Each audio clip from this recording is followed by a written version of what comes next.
All right, how is everyone doing? I am Rich CELENZA, and thanks for checking out the Rich CELENZA Show. WTF are you talking about?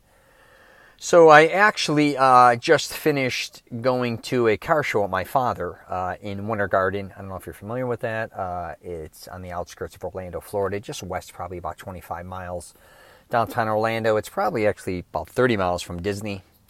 It's a very new it's very old actually, but the town is making a lot of changes, so it's really taking on a life of its own over the last, I'd say, 25 years. It's definitely growing. I don't know if you're familiar with Winter Park. They're claiming it's going to be the next Winter Park, whatever. But what I want to get into on this podcast is really, so I was fortunate today, for starters, to spend the day with my dad. I do that more and more. Lately, I try to spend as much time as I can with my father and my mother, more than ever. As I'm getting older, I'm realizing that, for one, how much I have in common with them, how much I love them, and how I have to cherish all the time I can with them. But so that's one of the things I want to get into is obviously I want you to acknowledge that if you can, that could be if your parents are alive or not. And that goes for aunts, uncles, family members, colleagues. And what I want to get into today is really talking about not postponing to do things with people that you love, because truly you never know if you're going to get the opportunity to do certain things. And I remember I have a colleague or a friend of mine that said she always wanted, or her mother actually always wanted to go, I think it was to China with her. It may have been Japan. I can't remember. I'm sorry. It was a while ago. And she kept blowing it off. And then her mother got sick. And to make a long story short, she never got to go. And then I think she ended up passing away. And the one thing she regretted for her entire life was that she really didn't get to go back to her home country, or her parents' home country, to enjoy that experience. And I'm not sure if she went by herself or not. I think she might have. And, if you look at a lot of things that we do in life, we have a lot of opportunities to do certain things with a lot of people that we love. But we kind of keep blowing it off, not because we, I think, don't want to do it. I think we are a lot of times just too busy. But we're also not taking time out to really make it work, I guess you could say. And I travel all over the country, if you know me, all over North America for the most part. And more, I'm trying to make more time, really, because I have a massive family. So I have a lot of family all over North America, with the exception of really the East Coast. I have some on the West Coast. I'm from the Midwest, got a ton there, got a ton in Florida, a bunch all over the place. And now more than ever, I'm trying to at least meet them if I can for breakfast, for lunch, see their kids. And I also think by having Facebook or these other things, we kind of feel like we're a part of their lives, which we are. We get to see them continuously through social media, and we kind of feel like we're a part of each other's life. But the truth is, we're not really actually having those experiences one-on-one, or really the family or friends or whatever the experience, like when you're really there with them. And I also think the truth is, a lot of times, is we're lazy, right? And there's just so many things we can be doing to make others happy, especially when it comes to elderly. I'm not sure if you have grandparents still alive, or aunts or uncles, or cousins, or whatever. I'm not sure what age you are. But if there are people that, that you love, especially elderly, take the time, man, to go spend time with them. I mean, I don't know anyone who I really love more than the elderly or older people. My dream was to go to Italy with my uncles, and I was able to do that, which was it was almost one of those things where you do it and you're like, oh my God, I can kind of die happy now. This is what I always wanted to do. But then it was one of those things what else do I got to look forward to? But I was very fortunate to go with my great uncles to Italy, my Italian uncles, and it was just one of the best experiences of my life. When I got back, I really thought it was like a dream. But I remember, even with my grandparents, my immigrant grandparents from Italy, including both sides of my family, I got to spend a lot of time with both of them, which I was very fortunate. And I look back at that and go, my God, I still have another grandmother, Italian grandmother, that's still alive. One of my grandmothers lived to 93, and I think my great-grandfather lived till 85. I still have my other grandma, who's very young, actually, still, I think, in her 80s. I was very fortunate to, and I still spend a lot of time with her. And I have an aunt now that's one of the last. My father and my aunt are really of that generation, the last ones to be alive. So she lives in Chicago, so I try to see her when I'm there. And then she also lives in South Florida. So if I'm in South Florida now more than ever, I think she just turned 80. God, I don't know how old. I make it, like, she's from Sicily, so I make sure we go to dinner together when I'm there, or I make sure I visit her. I'm busy, and I think a lot of us are busy. But I can tell you this much. When she's gone, I personally, I want to be someone who said, when I had the time, I made the time, or if I was in that area, for me, that's just me. I'm not saying that you have to do this. But I do think a lot of times, again, we truly love a lot of people. And we should be, taking time out to really reach out. And I just went through this actually with a cousin that lives in Wisconsin. I always make fun of people in Wisconsin as a joke. I'm from Chicago. It's just like a rivalry. One of my cousins moved there. And I was there. And I had to work. And she wasn't available and I wasn't available, the truth. But I said, you know what? I found out where she worked. I still went there after work when she was getting off work. And I ended up working later than I thought. And I knew she had to get home because she had some things to do with her husband. And I still went there, and she was shocked that I visited her at work. Afterwards, we went for a coffee very quickly, and then I had to take off. But I really loved seeing my cousin. And I'm not saying she had to do that for me. And I think what happens, too, is we're always like, well, the phone works both ways. Or, well, they go out of their way to see me. Or, all these different... Who gives a... Forget about all the bullshit. Reach out. Go see people. I don't know, that was kind of the way I was raised. I remember a comedian, Sebastian, who I love. He talks about people, at least the Italians, used to come over to each other's houses, randomly knock on the door, bring coffee cake, or you'd have coffee cake. And we loved seeing one another, where all of a sudden society became where I have to, and I get it nowadays, I have to text them or I have to call you to make sure you're available and all this other bullshit, which I understand. But a lot of times you can go out of your way a lot more than you think. And a lot of weird things started happening to me the more this last year. I was reaching out to family members and friends and colleagues and things. I was even downtown Chicago late, and I was in town, and I didn't let many people know. I was only there for a couple days, but one of my uncles passed, so I had to go there for a family picnic, and then I had to go there, my uncle passed, and then we had to go in for a wedding. But in between there, I had to shoot in and out of Chicago very quickly. I was downtown eating, and one of my cousins comes, I'm walking out of the restaurant, of all places, on the north side of Chicago, downtown Chicago by Clark Street, and she lives over there, and she's walking in with her friend, and I'm walking out, and I saw her, and I'm hugging her, and she's like, why didn't you hit me up? And I said, and I love seeing her, and and I said to her, I said, honestly, I'm doing something very late tonight, and I just had an hour to come in here and grab something to eat, and I have to take off, and tomorrow morning I'm flying out. But it was wonderful just to run into her. But I probably could have reached out to her after I thought about that, but I was still fortunate enough to run into her, and I have such a massive family. I run into so many friends and family members, especially when I'm in Chicago, which is kind of funny. And then sometimes I'll even post, hey, I'm going to be here, I'm going to be there. And sometimes, and my cousins sometimes know it's kind of a private thing. We all get to meet up. And my cousin just did that. I was going to see my great aunt and great uncle. And then some of their family members, their daughters, and them came and saw me and surprised me. And I was like, that's unbelievable. And,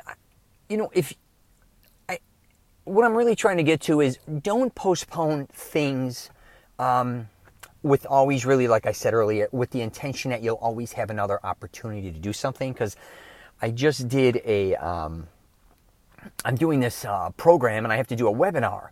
And, I talk about this, that we are all of us are going to die, obviously, and death is hunting us. It is around the corner. When will it catch us? I don't know.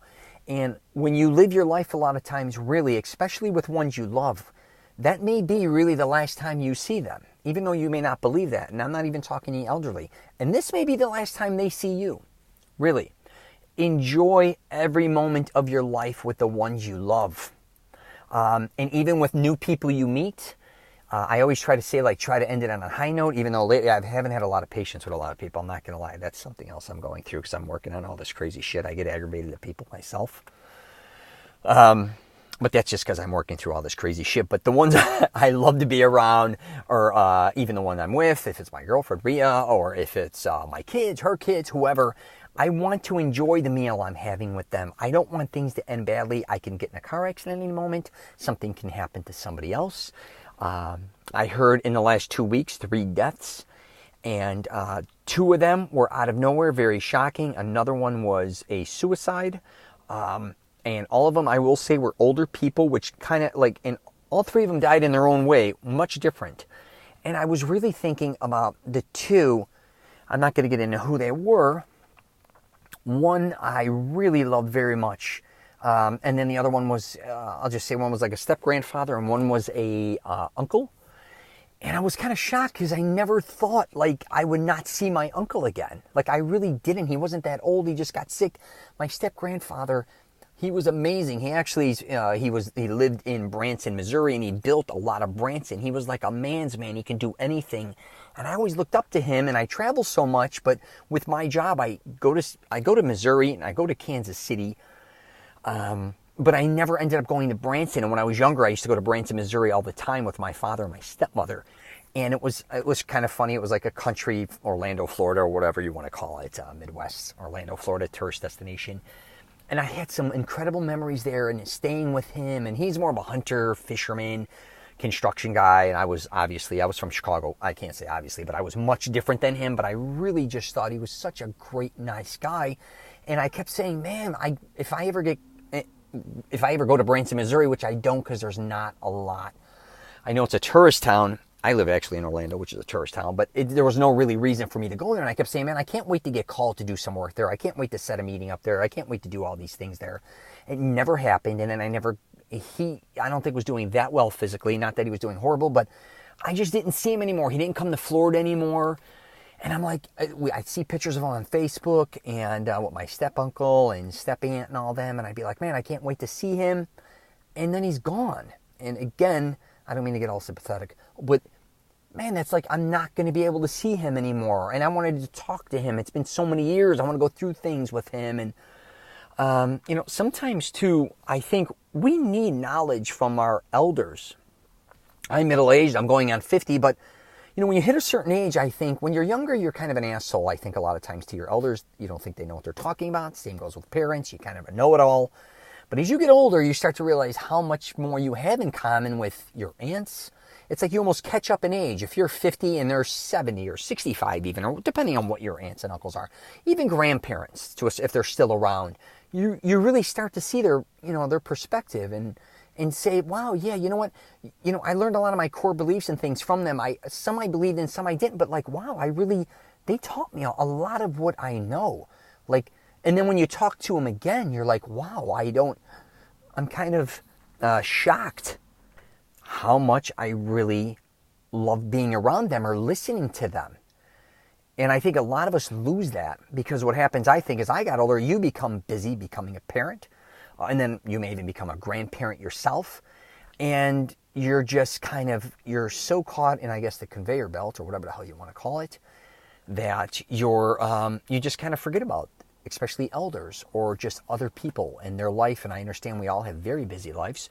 But I think a lot of times, too, we take for granted we're going to see all these people, back to that, in certain family occasions. So you'll be like, oh, you know what, I'll see him at the next wedding, or maybe even the next christening or baptism or whatever it is. I don't care if it's bar mitzvah or whatever. You kind of always like, oh yeah, I'll see them then. And then before you know it, someone may pass. You may never see them again.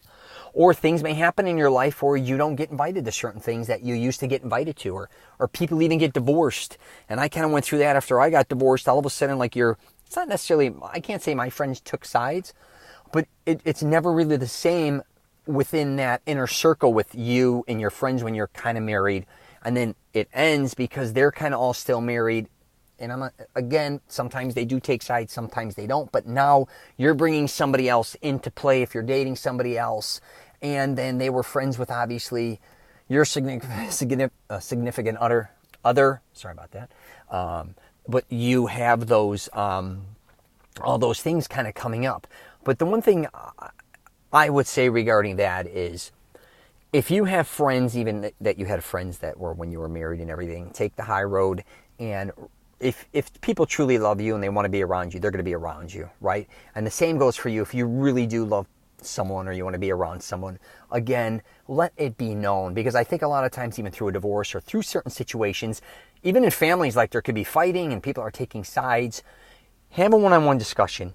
And I think you should just say straight up, listen, I understand the situation that we're all kind of find ourselves in, but I love you, or you're still a good friend of mine. Even though, maybe your wife doesn't want you to hang out with me anymore, or maybe, I get it that maybe your wife or you may not like my new girlfriend, or whatever the case may be. Don't let a lot of those things ruin your relationships with people, I think. And just be open. Don't kind of pretend that a lot of these things, like you just lose relationships. And I think that's happened to me. And I think I can speak for a lot of people where we've lost touch with a lot of people that we love over the years. And especially friends. And you don't know how that happens. And I don't know about you, but like I'll run into somebody I haven't seen in 20 years. And I literally almost start to cry because I hug them and I'm looking at them. I'm talking like, oh my God, I missed you so much. Like I missed us laughing or do you remember when we used to do this or that? And it's kind of interesting how a lot of times we just can forget about those things, or I think sometimes we block those things out. And I'm not telling everybody to start hanging out with everybody from the past or start reaching out to everybody unless you want to. But if you really sit back and take a look at your life, a lot of us, I think, as I could speak for myself, I'm so busy a lot of times, it kind of almost like I have so many friends out there, but a lot of times I don't spend a lot of time with my friends. And I want to, but it seems like it's almost at times impossible for us all to kind of get together, especially when you have kids. So what I kind of started to do, especially when I was in Chicago, I just said, F that. If my friends, if he's busy with his son's baseball game, I'll go to the game with him. I don't think they'll be like, I don't think they're intentionally saying, Rich, I want to stiff you. They'll be like, Rich, I got baseball, I got this, that. I'll say, hey, would you like me to come to the game? And 90% of the time, they're like, I'd love for that. And that goes for anybody. A lot of times we're not, I think, taking things personal, like we're getting blown off, when we're not. Maybe extend a little more yourself. And then if they obviously say, no, we're too busy for you then maybe, catch wind of that and say, hey, I get it. You may not want to hang out with me or see me at this point in time, whatever the case may be. But I really do think people are busy a lot of times. And I lived in Orlando, like I was saying, and my kids' memories and a lot of my memories was when people would come and visit me in Orlando. They were always, I hope, when they came, I always had year-round Disney tickets, Universal Studios, SeaWorld, Wet n Wild, Typhoon Lagoon, Blizzard Beach, all these things. So all my memories a lot of times with my friends that would come to Orlando, especially with their kids, was always fun. And I think I kind of took for granted thinking my life, especially living in Florida, it is much different than, say, my relatives in Chicago, where it's more, I guess you could say, family-driven as far as doings and parties and get-togethers. I have a massive family. They're always getting together for all these different type of things. It's not like going to a theme park, obviously, or going to pools or going to the ocean, just two totally different lifestyles. And what's going on, too, I think a lot of times that I learned is just because I'm kind of having a lot of fun sometimes, they're not having that much fun, right? And when I go to Chicago a lot of times, I really want to kind of take a step back and say, really, I think what happens with a lot of family members and friends, if you don't live near a lot of them, there's a lot of drama and a lot of things going on, at least in my life, that I never was engulfed in. So I have a lot of family members, friends, and colleagues that there's a lot of fighting and all these other things going on, and I was always able to keep myself removed from it. I didn't get involved in it, right? And I still kind of do that. But I want people to know when they're around me, I'm not bringing them the drama or the misery when I come to visit them. I'm not commiserating with them. I'm not there to take sides with them. I'll listen to them. But I want people to understand, a lot of times I think our relationships get ruined because we take sides, or people think we're taking sides. That could even be on social media. Just take your own side. But when you really do want to go, I think, again, meet people or start doing things with your friends, make it fun. I don't know when everything had to get so serious, even going out for drinks, especially middle-aged. We used to go out and have drinks and have fun, laugh. I don't even care if you weren't married, you're chasing girls, or even if not, you're going to the bar to watch sports, having fun, not getting together to talk about how miserable work is, or getting together to talk shit about other family members, or all this other bullshit. So anyways, that was something I want to bring up as well, because I think a lot of times we catch ourselves, where we do want to spend time with a lot of family members. So when we do spend time, or colleagues or friends, it becomes more miserable than it is fun. And in my opinion, I don't think that's the way to go. I think when you really want to spend time with somebody, and I was talking about this when somebody gets sick, is when I know somebody is sick, I don't think that person's going to ever make me sick if I'm around them. I think I'm actually there to make them healthier, if that makes sense. And I know a lot of times if it's a family member in the house that is sick, or I'm on an airplane or in an airport and someone's blowing their nose, or I find myself around somebody who's sick, even working with them, whatever the case may be, I want them to know, like, for one, I'm not afraid of them getting me sick because I don't believe you're going to get me sick, but I also want to sit there and talk about what's going to help them get healthy. That's my theory, and I think with our relationships, that's what I think we have to do as well when we're in them. Because a lot of people are in bad environments, or they're going through a lot. It could be a marriage with their children and all these things, but I don't want to be the one to bring more of my baggage into their baggage, even though I may have my own baggage, but I want them to know I'm there for them to help them get through whatever they want to get through. And I talked about that in a podcast with prayer. We can sit around and pray all day for our friends, family members, colleagues, or all these things. You need to take action with the prayer. If somebody is sick, right, or needs help, I don't care if it's even a cold, you can sit in your house and pray for them all day. I'm not saying that may or may not work. I don't know. I'm not, But if you actually got off your ass and went to their house and said, hey, you're sick, what do you need? You want chicken soup? Do you want this? Do you need something? Do you need me to drop off something? Do you need me to pick up something for you? That's action with the prayer, right? Now, I'm not talking if you are going through cancer, leukemia, or those, but still, if somebody is in the hospital, again, you can sit and pray all day, or you can go visit them, talk about health, have fun with them, or have discussions with them. That's what's going to mean the most. Don't get me wrong. Praying is wonderful to say, hey, I'm praying for you. But you know what a lot of times I realize, because I've been through a lot with sickness, is it's action. You've got to show people action, that it's more than just prayers. It's actually you caring and physically caring about them, emotionally caring about them, spending time with them. So, all right, I'm going to wrap it up there. All of a sudden I sound like some know-it-all.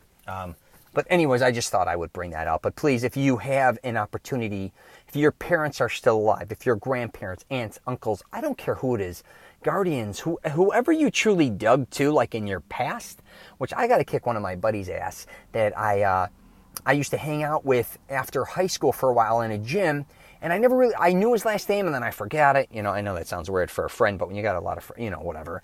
And then I was goofing around once, and I said, you know what, when MySpace came out, he was the one person I really could never find or get in contact with. At that time, I didn't know he moved far away. He moved to Arizona. He just disappeared. And to make a long story short, he didn't hang out with really any of my friends. They didn't go to the same high schools. He was just like a guy who worked out at my gym that I knew at that time, his first and last name. I literally just forgot his last name, and then I didn't have anybody else to reach out to.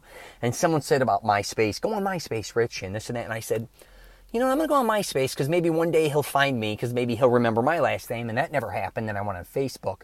And I said, all right, for a joke, I said this one person is the reason I'm going to go on Facebook if he can ever find me, because that's a friendship that I love this guy.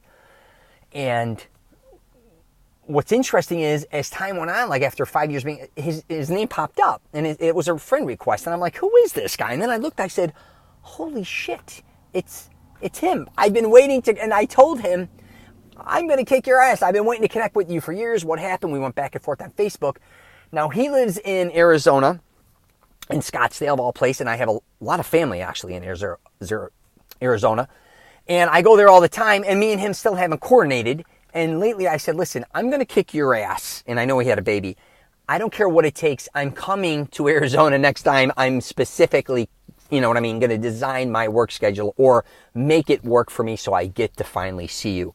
And I haven't seen him in probably 25 years, and that's one of those things where I can't wait to kind of see him, to be honest with you. So that is a perfect example of kind of what I'm saying today. And that could go for, like, I have a lot of family members that are Italian in Italy that I loved seeing them. I actually had a crazy dream about them the other day, that a bunch of Italians came over, but they weren't my relatives, and I was crying. Where am I? Crazy shit.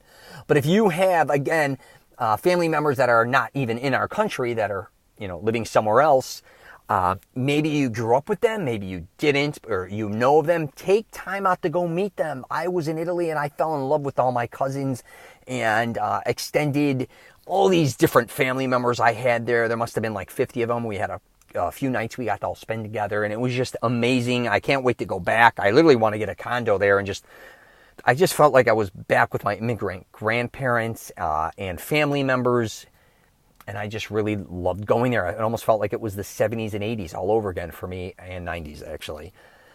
And so if you do have family members that you may have grown up with, like I said in the past, or you know that are there, extend out to them, reach out to them. Sometimes you'd be shocked that even though you're not even from the same country, how much you have in common with them. Because when I went to Italy, I was like, oh my God, the way they eat and talk, it's everything that I grew up with that I loved.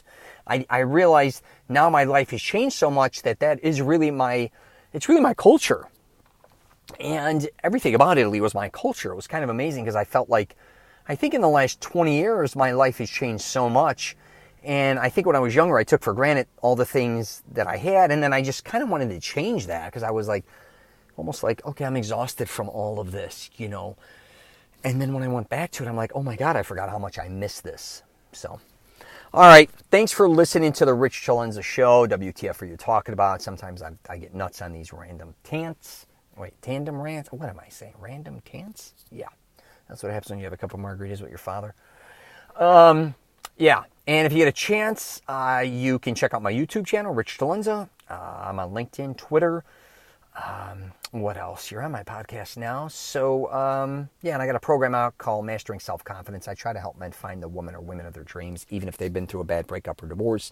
I also try to help them master their confidence. So, if you're traveling, safe travels, and I wish you nothing but the best.